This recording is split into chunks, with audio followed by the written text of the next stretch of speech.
Hello प्यारे student, फिर से स्वागत है हमारे YouTube channel GK study point में एक और वीडियो के साथ। हम लोग पढ़ रहे थे क्लास 10th बिहार बोर्ड के मैथ क्वेश्चन बैंक का सॉल्यूशन, और इसमें हम लोग पहुंचे थे दो चार वाले रैखिक समीकरण युग्म। और हम लोग यहाँ तक पढ़े थे दो चार रैखिक समीकरण युग्म के हल करने की विधियों को लेकर पढ़े थे। आज पढ़ने वाले हैं दो चार वाले रैखिक समीकरण में स्टेटमेंट यानी कथन वाली प्रॉब्लम को सॉल्व करने वाले। तो उम्मीद है इस प्रश्न को इस वीडियो में शुरू से अंत तक बने रहे। उम्मीद हो गया कि आप स्टेटमेंट यानी कथन वाली समस्याओं को बिल्कुल सॉल्व कर पाएंगे और बिहार बोर्ड एग्जाम 2026 में छोड़ के नहीं आएंगे ऐसे प्रश्न को। अक्सर ऐसे प्रश्न को आधे से ज़्यादा बच्चे छोड़ के चलाते हैं, उसे समझ भी नहीं आता है। तो आज का पहला सवाल है, दो संख्याएं, दो संख्याओं का अंतर, दो संख्याओं का अंतर कितना है? 3। दो संख्याएं जिनका अंतर 3 है और उनको गुणनफल यानी आपस में गुना किया जाए तो कितना आ जाता है? 504। ऐसे प्रश्न को आप लाइन बाय लाइन पढ़ें और फिर एक एक करके इस तरीके से सुलझाएं कि जैसे जैसे बोला गया उसी तरीके से आप सोचें, उसी तरीके से एक एक लाइन को लिखें। जैसे इसमें कितनी संख्याएं की बात की गई, स्टार्टिंग में देखते हैं दो संख्याएं। हम पहले यही दो संख्या को मान लेते हैं कि वो दो संख्या है कौन। तो दो चरों की बात किया तो हम एक संख्या को एक्स और दूसरी संख्या को वाई मानते हैं। चलिए सॉल्यूशन में हम क्या लिखते हैं? पहली संख्या जो होगा, पहली संख्या बराबर एक्स और दूसरी संख्या कितना हो जाएगा?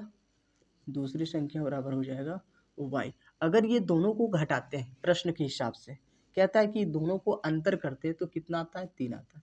दोनों को घटाते तो आपस में 3 आता है, यानी कि x को माइनस वाई कर दे तो आएगा 3। अगर इसको और हल कर दें तो यहाँ से x बराबर कितना हो जाएगा? 3 प्लस वाई। ये क्वेश्चन आपका पहला होगा। आपने देखा किस तरीके से हमने माना, जब दो संख्याएं का जिक्र किया हमने दोनों संख्याएं को माना, और फिर जैसे कहा था कि दोनों का अंतर 3 है, हमने दोनों का अंतर 3 किया और फिर x यहाँ से x का मान हमने निकाल लिया। अगली स्टेटमेंट पढ़ते हैं, उनका गुणनफल जो है 504 है। वो दोनों संख्याएं को आपस में गुना करते हैं। ये दोनों संख्याएं कौन कौन है? x और y। यानी अगर हम x और y को गुना करते हैं, पुनः दूसरी पॉइंट में क्या है? x और y को यानी ये दोनों पुनः अकॉर्डिंग टू प्रश्न अनुसार x को y के साथ गुना करते हैं तो ये कितना आ जाता है? 504। यहाँ से आप ध्यान दें, x का मान हम निकाल चुके हैं 3 प्लस वाई, तो क्यों ना हम यहाँ पर 3 प्लस वाई को पुट कर दिया जाए और फिर गुने वाई लिखते हैं 504। और अगर इसको गुना करते हैं तो हो जाएगा 3y प्लस वाई गुने वाई स्क्वायर बराबर में 504। अब इस 504 को इधर लाते हैं तो सबसे पहले वाई स्क्वायर को पहले लिख लेते हैं, वाई स्क्वायर और प्लस 3y माइनस में 504 बराबर में 0। आपको अब इस तरह, अब ये आ गया दो चर वाले रैखिक समीकरण। दो चर में ये आ गया द्विघात समीकरण के रूप में। अब द्विघात समीकरण को हल करने का एक और विधि था जिसको गुणनखंड विधि कहते हैं। तो अगर हम द्विघात समीकरण को हल करते हैं गुणनखंड विधि द्वारा, तो पहले 500 को इसके साथ गुना किया जाए तो 500 गुने यहाँ इसके आगे कुछ नहीं, वाई के स्क्वायर के आगे तो एक को गुना करेंगे तो 504 हो जाएगा। अब 504 को हम इस तरीके से फैक्टर करते हैं, 2 से 25 दूनी 50, 2 दूनी 4, 2 से 12 दूनी 24, 6 दूनी 12, 2 से 6 दूनी 12, 3, फिर 3 से 21 या 63। और अगर हम सोचते हैं ये दोनों को ना करो, 4 4 दूनी 8, 8 या 24, 24 गुने 21 करते हैं तो ये आ जाता है 504।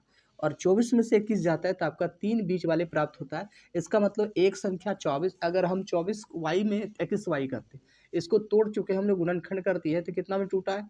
24 वाई या 14 को इस तरीके से लिख देते और माइनस में कितना हो जाएगा? 21 वाई माइनस में 504 बराबर में 0।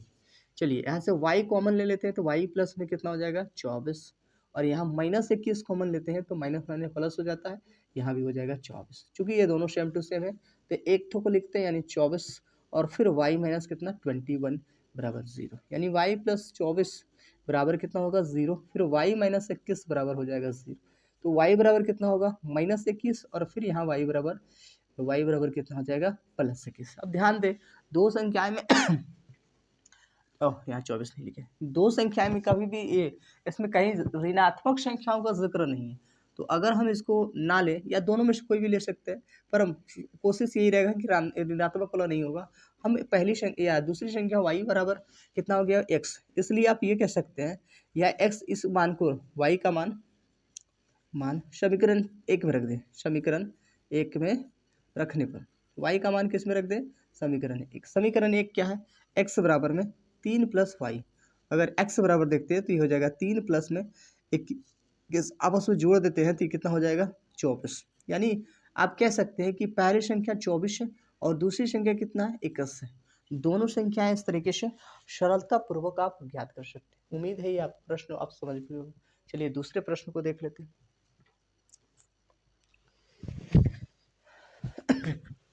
तो आज का दूसरा सवाल कहता है कि रोहन की माँ उससे 26 वर्ष बड़ा है। रोहन की माँ उससे 26 वर्ष बड़ी है।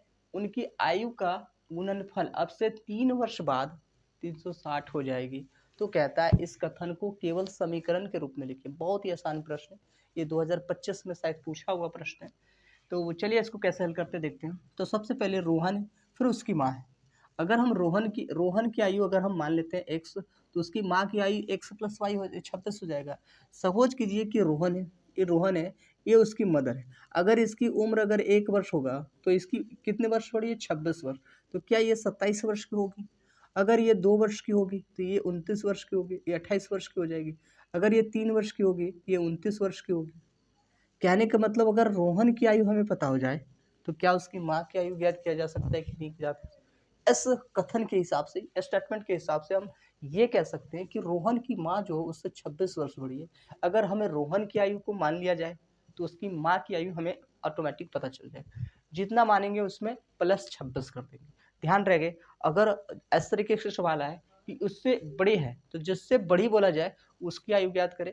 सबसे पहले उसी की आयु माने और फिर अगली जितनी बड़ी बोला जाए उसमें प्लस कर दिया जाए। तो चलिए हम यहाँ पे क्या लिखते हैं सॉल्यूशन में। माना रोहन की जो है, रोहन की उम्र, रोहन की वर्तमान उम्र x वर्ष है। कितनी वर्ष है। इसलिए कह सकते हैं कि रोहन की माँ की उम्र, रोहन की माँ की उम्र बराबर जो हो जाएगा वो कितना होगा x प्लस 26 होगा। इस कथन को आपको समझ में आया कि हमने किस तरीके से माना। सबसे पहले कहा था रोहन की माँ उससे 26 वर्ष। अगर हम रोहन को कितना भी माने तो उसमें हमें उसकी माँ की आयु ज्ञात करने के लिए उसमें 26 कर देंगे, प्लस कर देंगे 26। अब से एक ध्यान दें आगे क्या बोला गया है। अब से 3 वर्ष बाद उनकी आयु का गुणनफल 3 वर्ष पश्चात 360 हो जाए। 3 वर्ष बाद, तो अगर हम लिखते हैं 3 वर्ष बाद, अब हम ये कह सकते हैं या प्रश्न के हिसाब से कहते हैं अकॉर्डिंग टू प्रश्न 3 वर्ष बाद, 3 वर्ष बाद रोहन की उम्र कितना होगा। रोहन की उम्र हो जाएगा। याद रखिए जब 3 वर्ष बाद बोला जाए, अगर पहले बोलेगा घटाए, जितना पहले बोलेगा उतना माइनस कीजिएगा। अगर जितना प्लस बोला जाए बाद बोला जाए उतना प्लस करेंगे। तो यहाँ देखते हैं पश्चाताप यानी बाद की बात बोला है तो यानी एक्स प्लस कितना होगा 3। तो उसकी माँ यानी उसकी माँ की कौन सी, उसकी माँ की उम्र बराबर कितना हो जाएगा। इसकी माँ की उम्र हो जाएगा x प्लस 26 है ये, और इसमें प्लस 3 हो जाएगा। अगर हम आगे देखते हैं तो x प्लस 29 हो जाएगा। ये रोहन का उम्र है, ये रोहन की माँ की उम्र है। कब 3 वर्ष बाद। अब आगे इस प्रश्न को पढ़ते हैं। उनकी आयु का गुणनफल बात किया था कि 360 होगा। यानी ये दोनों को अगर हम वापस में गुना करते हैं तो कितना होगा 360। तो क्यों ना आगे हम इसलिए लिख सकते हैं कि x प्लस 3 को गुना किया जाए x प्लस 29 से, तो ये कितना हो जाता है 360 हो जाता है। कितना होता है 360। अब आगे गुना करते हैं तो x गुने x square, x plus x गुने 29 एक्स, फिर इस 30 को गुना करते हैं तो 3 गुने एक्स 3x प्लस में 29 दिया 9 27 87 और बराबर में 360। आगे इसी लाइन को आगे लिखते हैं, ये दोनों आपस में जुड़ जाएगा तो यहाँ हम लिख सकते हैं एक्स स्क्वायर 29 और 3 32x और फिर प्लस में 87 और इसको इधर ला लेते हैं या फिर अच्छा ठीक है 87 और इस वाले समीकरण को अगर हम इधर लाते हैं यानी 360 को इधर लाएं बराबर 0 हो जाएगा। आगे देखते हैं एक्स स्क्वायर प्लस 32x और अगर हम इस पर घटा दिया जाए तो ये बच जाएगा माइनस में 7 और 15 में से 7, 15 में से हट गया 7 बच गया, यहाँ पे 2 में से 2 यानी 277 बराबर 0। केवल आपको समीकरण लिखल कहा था कि इस कथन का केवल समीकरण दे। लास्ट में पढ़े क्या देखें समीकरण लिखे तो हम इस तरीके से समीकरण को ज्ञात कर सकते हैं। अगर इसका सॉल्यूशन पूछे, इसको मान बोला जाए कि उसकी माँ की उम्र क्या है या फिर उसके बेटे का उम्र क्या है, तब इस समीकरण को गुणनखंड विधि से आप हल करें और हल करने के बाद x की मान अगर आती है तो x का मान क्या है, रोहन की माँ, ये रोहन का उम्र, तो रोहन के उम्र यहाँ से निकल जाएगा और रोहन की उम्र जितना आएगा उसमें प्लस 26 कर देंगे तो उसका माँ की उम्र निकल जाएगा। उम्मीद है ये प्रश्न आपको समझ में आया होगा। चलिए तीसरे प्रश्न को देख लेते हैं। तो आज का तीसरा सवाल, जो कि अक्सर ऐसे प्रश्न को बच्चे छोड़ के आते हैं, तो चलिए आप डरे नहीं, ऐसा प्रश्न को सिंपल तरीके से बनाएं। दो संख्याएं, जैसे हमने बताया आपके दो संख्या बोला है, आप दो संख्या विभाजक मान ले, वो दो संख्याएं एक्स और वाई, कहानी खत्म। आप ऐसे बना मानते हुए बनाएंगे तो ऐसे प्रश्न में कभी आप कभी नहीं फंसेंगे और बोर्ड एग्जाम में अच्छे से बना के आएंगे। तो सबसे पहले कह रहा है दो संख्याएं, तो दो संख्या हम क्या लिखते हैं सॉल्यूशन में, माना पहली संख्या बराबर x और दूसरी संख्या बराबर y। पहली संख्या बराबर x और दूसरी संख्या बराबर क्या है, y। हम दोनों संख्या को मान लेते हैं x और y, बाकी हम कुछ नहीं करते, पहले दोनों संख्या को मानते हैं। आगे बाद में पढ़ेंगे कि क्या है, दो संख्या बोला था हमने, दो संख्या को मान लिया, पहली संख्या x दूसरी संख्या y। अब हिसाब प्रश्न के हिसाब से चलते हैं, अकॉर्डिंग टू प्रश्नानुसार दोनों संख्याओं का अंतर 26 है, यानी x माइनस वाई बराबर कितना हो गया 26। दोनों संख्याओं का अंतर कितना है 26 है। और अगर हम यहाँ से x की वैल्यू निकाल ले तो यहाँ हो जाएगा 26 प्लस वाई। आगे बात ध्यान देंगे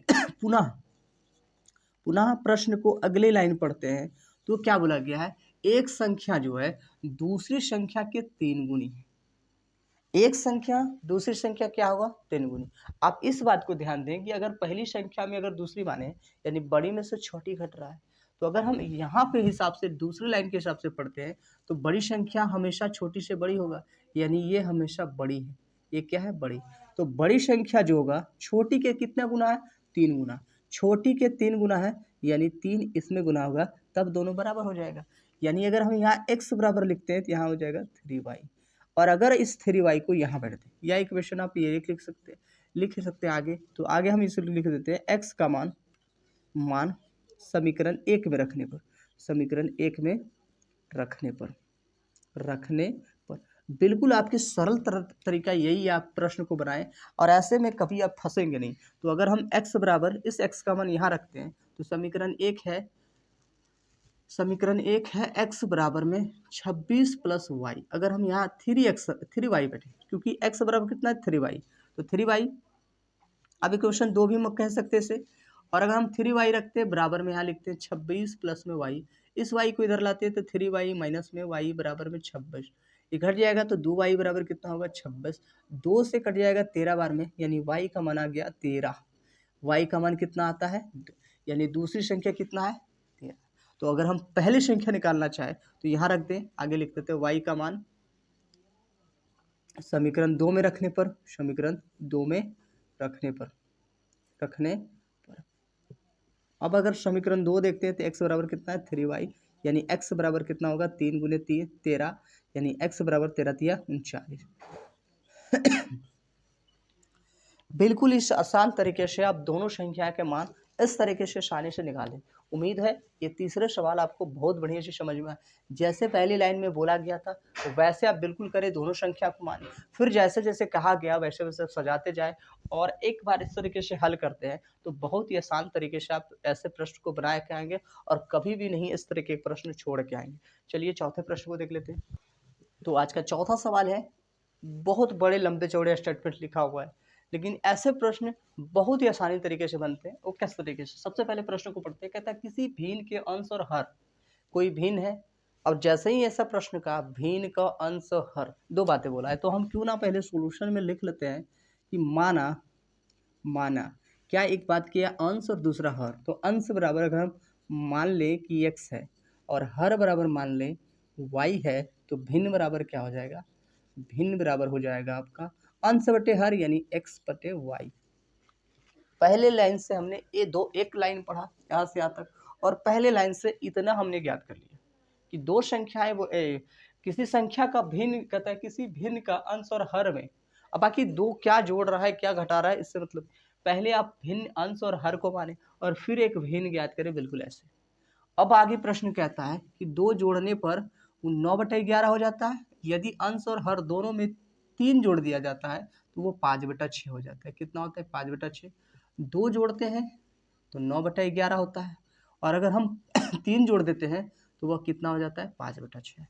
ठीक है, अगर हम पहले हिसाब से चलते हैं अकॉर्डिंग टू प्रश्न, कहता है दोनों में अंश और हर दोनों में कितना जोड़ रहे हैं। अगर जोड़ने की बात कहता है तो दोनों में प्लस करेंगे तो ये कितना हो जाता है? 9/11। तो 9/11 क्रॉस मल्टीपल यहाँ से करते हैं तो हो जाता है 11x प्लस में 11 दूनी 22 बराबर में 9y प्लस में 9 दूनी 18। इस चर वाले को इधर लेके आते हैं यानी 11x और माइनस में 9y, और इसको इधर लेके जाते हैं तो ये 18 माइनस में कितना होगा? 22। और आगे यहाँ पे देखते हैं तो 11x माइनस 9y और 18 में से 22 जाएगा तो हो जाता है -4। आप इसको इक्वेशन 1 मान सकते हैं। ठीक है, अब दूसरे लाइन में कहा पुनः प्रश्न हिसाब से कहते हैं। दूसरे में कहता है कि यदि दोनों में 3 जोड़ दिया जाए, दोनों में कौन? अंश में भी 3 और हर में भी 3 जोड़ दिया जाए तो ये 5/6 हो जाता है। क्रॉस मल्टीपल फिर से करते हैं तो ये हो जाता है 6x प्लस में 6 × 18 और फिर यहाँ बराबर करते हैं 5y और प्लस में 5 × 15। फिर इसको इधर लाते हैं तो यानी 6x माइनस में 5y यानी 15 और माइनस में 18। चलिए यहाँ तक कोई दिक्कत, यानी 6x माइनस में 5y बराबर में यहाँ -3, इक्वेशन 2 कह सकते हैं। अब 2 तरीके के समीकरण प्राप्त हो गया और इस दोनों समीकरण को आपको सबसे आसान विधि है विलोपन विधि से हल करते हैं। तो अगर यहाँ तक आपको समझ में आ गया, हमें थोड़े से मिटाने की ज़रूरत पड़ेगी तो आप थोड़ा सा देख लेंगे, ध्यान देंगे। तो अगर हम यहाँ दोनों समीकरण को, और ऐसे ही प्रश्न को हल करने के लिए बताया गया है कि अगर इनमें से हम y को बराबर कर रहे हैं तो जो इसका गुणांक है यानी 5 यहाँ हो जाएगा और इस y का गुणांक यानी यहाँ 9 गुना हो जाएगा, और फिर दोनों में माइनस माइनस से दोनों समीकरण को घटा देते हैं। यानी समीकरण हम 1 में 5 गुना करते हैं, फिर माइनस समीकरण 2 में 9 गुना करते हैं। 5 गुना करते तो हो जाता है 11 × 5 = 55x माइनस में 9 × 5 = 45y बराबर में -5 × 20। 9 गुना करते हैं तो 9 × 6 = 54x माइनस में 9 × 5 = 45 बराबर में -9 × 3 = 27। ये माइनस हो जाएगा, ये प्लस हो जाएगा, ये भी प्लस होगा, और इस तरीके से कट जाता है। तो 55 में से 54 जाएगा तो x बच जाएगा, 27 में से 20 जाएगा तो 7 बचेगा। कहने का अर्थ हो गया कि x का मान कितना हो गया? 7। इस x का मान कितना हो गया? 7। और आगे यहाँ से थोड़ी सी हम यहाँ मिटाने की कोशिश करते हैं ये वाले मान और थोड़े से ये वाला। आप उम्मीद है कि आप स्टॉप करके इसे लिख लेंगे। चलिए आगे देखते हैं। इस x का मान अब यहाँ लिखते हैं। इस x का मान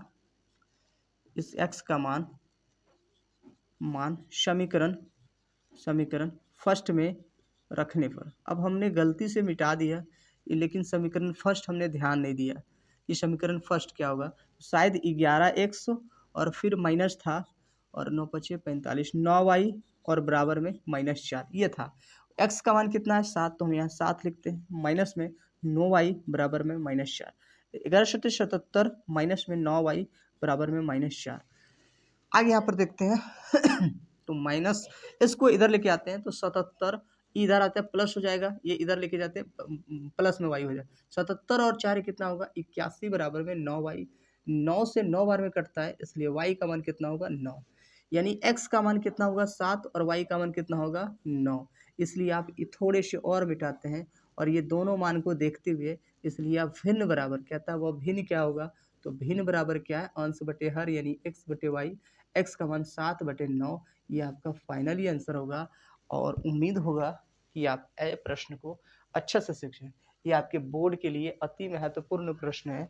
ऐसे प्रश्न आपके एग्जाम में लॉन्ग टाइप और शॉर्ट टाइप दोनों टाइप में पूछे जा चुके हैं। तो चलिए आज का 5वां प्रश्न और फाइनल प्रश्न देखते हैं। तो आज का 5वां सवाल कहता है कि 2x + 3y = 11 एवं 2x - 4y = -24 का हल करे, और फिर कहता है इसे m का मान ज्ञात करे जिसके लिए y = mx + 3 हो, यानी y = mx + 3 हो। यहाँ से इस मान को ज्ञात करना है। अच्छा, यहाँ पे y है और x है, इसका मतलब हमें इस समीकरण से x और y का मान ज्ञात करना होगा। फिर यहाँ पे बैठाने के बाद ये सॉल्यूशन हो जाएगा।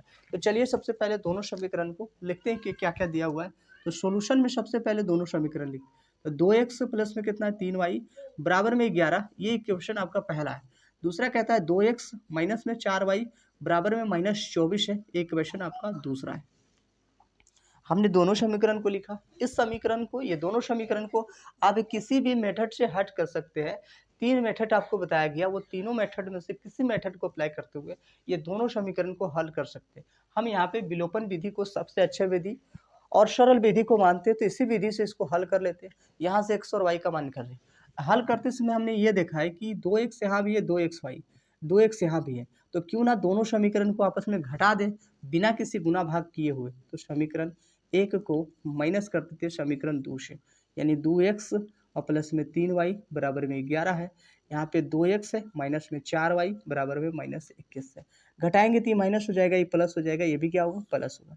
ये कैंसिल होता है, 4 और 3 कितना होगा 7y, और अगर इसको जोड़ते हैं तो ये हो जाता है 2 1 माइन नो यहाँ 24 है, 4 1 कितना हो गया 5, 2 1 35, यानी y का मान हो गया 5। y का मान कितना हुआ 5। इस y का मान कितना होगा 5। इस y का मान हम रख देते हैं, y का मान समीकरण 1 में रखने पर, समीकरण 1 में रखने पर y का मान किस में रखते हैं समीकरण 1। तो y का मान समीकरण 1 में रखते हैं, तो ये एक क्या है ऐसा है 2x प्लस 3y बराबर 11। तो 2x वैसे रहेगा 3 गुने 5 बराबर में 11, यानी 2x प्लस में 15 बराबर में 11, यानी 2x बराबर 11 माइनस 15, यानी 2x बराबर कितना हो गया -4। तो यहाँ पे हो गया x बराबर -2। अब जहाँ बोला गया, अब क्या बोला गया है, हमें इस वाला मान निकालना है, यानी y is equal to 3 y is equal to mx plus में 3। y का मान कितना आया 5, m गुने -2 और +3, इसको इधर लेके आते हैं तो 5 - 3 बराबर -2m, यानी 5 में से 3 गया तो 2 बच गया, 2 बराबर -2m। इससे एस कट जाता है एक बार में, इसलिए आप फाइनली m बराबर कह सकते हैं कि -1 करेक्ट आंसर। उम्मीद है आपको ये प्रश्न अच्छे से समझ हो गया आया होगा। और आज के लिए यहीं तक, मिलते हैं नेक्स्ट वीडियो में, तब तक के लिए धन्यवाद।